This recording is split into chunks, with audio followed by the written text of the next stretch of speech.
Hi friends, welcome to my channel Hanvika honey. ఈరోజు recipe వచ్చేసి సేమియాతో ఉప్మా ఎలా చేయాలో చూపిస్తాను. ఎప్పుడు సేమియా అనగానే మనకి పాయసమే గుర్తొస్తుంది కదా.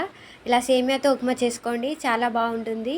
ముందుగా గిన్నె పెట్టుకొని సేమియా ఫ్రై చేసుకోవాలి. మీడియం ఫ్లేమ్లో అయితే గోల్డెన్ కలర్ వచ్చేంత వరకు అయితే ఫ్రై చేసుకోవాలి.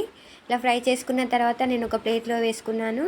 అదే గిన్నె పెట్టుకొని ఆయిల్ పోసి పోపు దినుసులు అయితే వేసుకున్నాను. మినపప్పు, శనగపప్పు, జీలకర్ర అయితే వేసుకున్నాను. ఆవాలు కూడా వేసుకున్నాను. అవి బాగా ఫ్రై అయిన తర్వాత మనం సన్నగా కట్ చేసుకున్న ఆనియన్ కూడా వేసి బాగా ఫ్రై చేసుకోవాలి. అవి ఫ్రై అయిన తర్వాత ఒక మిర్చి అయితే కట్ చేసుకున్నాను. మీరు కారం ఎక్కువ కావాలనుకుంటే 2 మిర్చీస్ కూడా కట్ చేసుకోండి. నేనైతే ఒక మిర్చి కట్ చేసుకొని వేసుకున్నాను. అలాగే కొన్ని పల్లీలు కూడా వేసుకున్నాను. పల్లీలు వేసుకొని అన్నీ బాగా ఫ్రై అవ్వనివ్వాలి. ఫ్రై అయిన తర్వాత కొంచెం కరివేపాకు కూడా వేసుకున్నాను. అలాగే కొద్దిగా కొత్తిమీర కూడా వేసుకున్నాను. వేసుకొని అన్నీ బాగా కలుపుకోవాలి.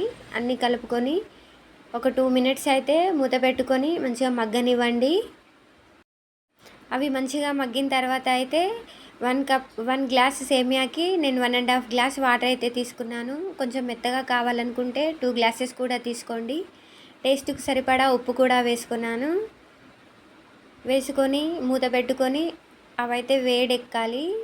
అవి కొంచెం వాటర్ మరిగిన తర్వాత మనం ముందుగా ఫ్రై చేసుకున్న సేమియా కూడా వేసి బాగా కలుపుకొని మూత పెట్టుకోవాలి. ఒక మీడియం ఫ్లేమ్లో ఒక 5 to 10 మినిట్స్ అయితే కుక్ అవ్వనివ్వాలి.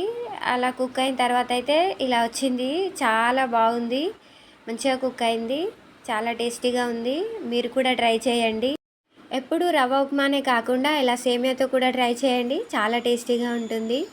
పిల్లలు కూడా బాగా తింటారు. మరిన్ని వీడియోస్ కోసం అయితే నా ఛానల్ని సబ్స్క్రైబ్ చేసుకోండి.